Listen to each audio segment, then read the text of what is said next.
So if you clicked on this video, you are probably somewhere on a low consumption sustainability journey. But what if you were to start from scratch? What would you do differently?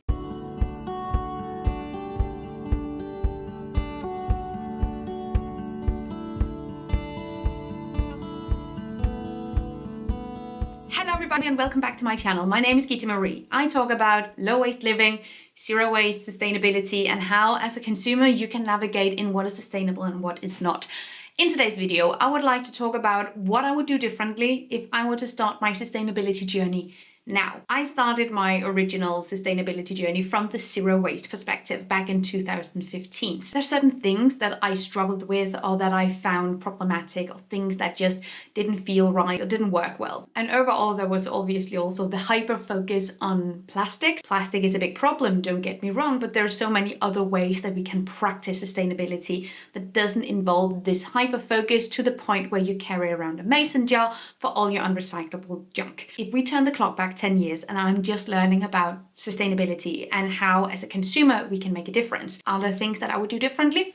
You can bet your fucking ass there are things I would do differently. What an intro, she's a pro. I would learn what sustainability actually means. It's a problem that this is sort of one of those words that's thrown around so much that it loses all meaning. It's an umbrella term, and the main problem is that we often hear it in the context of people wanting to sell us something. It's often used as an alibi for consumption, which means that affects the way we think about sustainability. We objectify sustainability in a way where we think of it as products or things. So if we turn back the clock to 1987, sustainable development was defined in the Brundtland Report.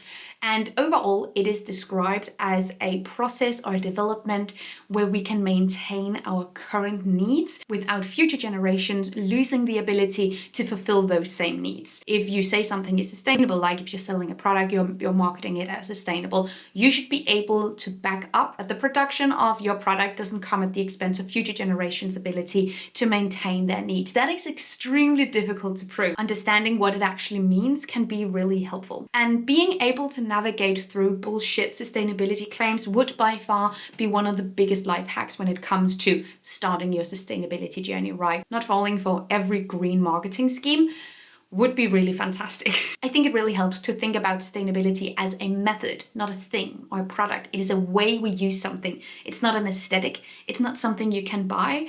It is a way of behaving, a way of using something. And sort of within that same tone, if I were to start all over, one of the things that I would want to be painfully aware of is the fact that we cannot buy our way out of the climate crisis. So anyone who is selling you something with the promise of this will make you super sustainable is probably full of it. Okay, don't get me wrong, there are plenty of actually good products that can be really helpful or really conscious in terms of their own supply chain and impact. Some products are definitely better than others. No product is absolutely essential because why? Because sustainability is a method, not a thing. One of the things that I would also probably want to learn about if I were to start this from scratch is that the sustainability we often talk about, right, is planetary sustainability, meaning resources on our planet and ecosystems on our planet, nature on our planet, and how people thrive within those ecosystems. But there are also financial and social sustainability, and all these things have to work together. You cannot just focus on one and ignore the others, not when it comes to legislation, not when it comes to producing things. So social sustainability has to do with how well people thrive on our planet. Social sustainability can be affected by mass migration due to climate change, but it also has to do with the people that work in the supply chains that create our stuff. Ignoring sweatshop workers is kind of contradictory if we're talking about sustainability, because people have to be part of this too. And when it comes to global economies, that also has to do with sustainability. For instance, a lot of economies are upholding the fossil fuel sector or industrial animal agriculture, which when we look at the bare numbers, overall tends to be not very good business if it weren't for, support, subsidiaries. Okay, these things have to work together. We can't just ignore one and focus on the other. When I started my zero waste journey, I focused specifically on plastic, not even planetary sustainability, because sustainability has to do with a lot more than just plastic. It has to do with emissions. It has to do with people. But one of the things, if we're talking about planetary sustainability, the most important thing out of all the things that are important is reducing the amount of fossil fuels emitted globally. Any kind of reduction of fossil fuels is where we need to be, because burning of fossil fuels, the emissions from fossil fuels, is the leading cause of climate change. I don't even want to discuss this. Sometimes I get people saying it's tons of other things. You know, if I hear one more person say it's the planet's natural cycle, I'm actually going to smash my head into a wall. The burning of fossil fuels, water makes you wet. And when we start to look at these things right, we also start to learn how many different industries the fossil fuel sector has their grummy little hands into. Because what upholds the fossil fuel industry? Agriculture, plastics, transportation, construction, clothing. There's so many places where we are in contact with products or byproducts from the fossil fuel sector, which makes limiting and reducing these products an intensely difficult task. Overall, what I really wish that I learned when I started my sustainability journey, and what I would focus on if I were to start from scratch again, is focusing more on the big picture, like what I've talked about now, instead of zooming in on straws, instead of only focusing on these tiny bits of the problem.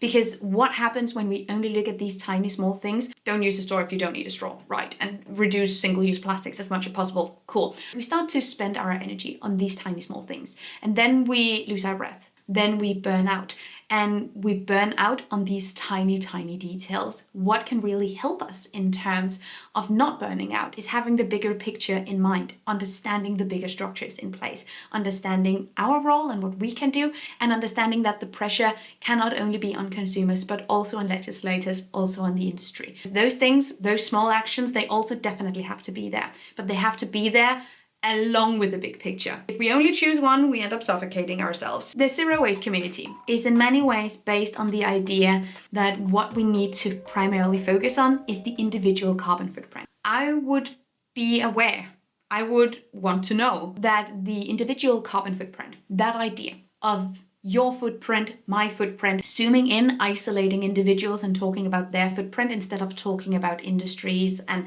societies overall, was created as a part of a marketing campaign for the fossil fuel sector to have individuals look at themselves and each other rather than looking at the big polluters. That obviously doesn't mean that we cannot use the individual carbon footprint, we cannot use this tool, but it's important to understand where it comes from and what it's designed to do. It's designed to make us self-critical, it's designed to make you critical of your neighbor. What that's designed to do is make our attention shift from what can be done on a bigger scale and who is actually responsible for that impact. The big polluters are walking free.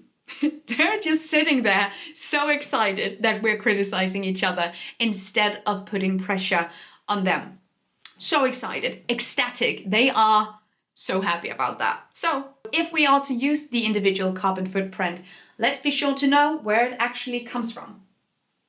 Okay, one of the feelings that definitely dominated during my first few years of environmentalism and sustainability was the feeling of not being good enough. The zero waste movement and being aware of plastic and the impact of single-use products was sort of my stepping stone into learning about broader environmentalism. It sort of felt like the more I learned, the less adequate I felt, the smaller I felt. So one of the things that I am also passionately working with is trying to empower people, making you feel big and powerful and as though you matter within this movement, within the world. Because you do matter, because what we do, what we think, what values we have and how we exist in society actually matters a great deal. You are not going to be a perfect environmentalist. I am not a perfect environmentalist. No one in this world is a perfect environmentalist or is perfectly without impact. We all have impact, but what we do with that impact and how conscious we are of it is what really matters. Just trying to leave the world a better place matters so much. One of the reasons why I often felt so inadequate in my environmentalism, right, was because I wanted to be perfect. I wanted first to be perfectly without single-use products. I wanted to be perfectly plastic-free, perfectly zero waste. That doesn't exist. And the idea that we can take this mentality of perfectionism and sort of squeeze sustainability into it is such a misguided way of living our lives. So the recipe for not giving up is accepting that we're not going to be perfect, but there's so many things that we can do. And if you came to this video for a bunch of ideas on sustainable actions that you can take that will be effective, obviously I got you, boo. But I think it's really important to recognize, and this is also an additional thing that I wish I had learned sooner, was that we can't practice sustainability the same way. We each have different resources, we have different financial situations, we live different places in the world, we have different jobs, different lifestyles. There's so many things that makes it impossible to one-to-one copy-paste other people's way of practicing sustainability. So we don't have to do that. We can take bits and bobs from where it makes sense, and we can adapt in small steps or in big steps in any way that feels accessible to us. And here's some of the things that you can do today that will make a world of a difference. By the way, I am absolutely loving that I have a turnaround chair. You're gonna see a whole lot of movement from now on. Growing your own food, repairing something when it breaks, trying to repair something, trying to get spare parts or trying to stitch something up rather than throwing it away and buying new. That's where it's at. Remember that not buying something is actually activism, yo. So buying less crap, absolutely. Overall, impulse buys, trends, any kind of thing that you're not actually attached to and need and, you know, feel like a deep connection to. Anything that's sort of just shopping for leisure and doing it for the heck of it.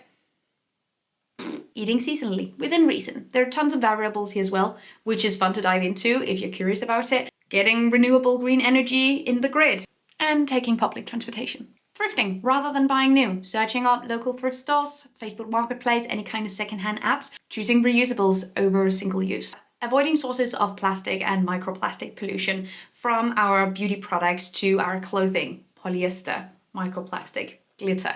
This has also to do with public transportation because one of the leading sources of microplastic pollution today, car tires. And eating plant-based. Eating a predominantly plant-based diet or going full vegan, either fantastic. Overall, on average, plant-based foods is just gonna have a lower impact than industrial animal agriculture, which is where we get the vast majority of animal products today. Being outside in nature, going outside and actually understanding the seasons and nature and your local environment is gonna help you change values and shift your mentality and be more so connected to the environment. You can also change your bank or your pension fund, because where our money is invested from our banks and pension funds has a massive impact. There's so many funds that are investing in fossil fuel projects. Being an active citizen, which means signing petitions, showing up in your local community and being part of a community rather than just being an individual. Showing up for or organizing community activities like clothing swaps or trash cleanups.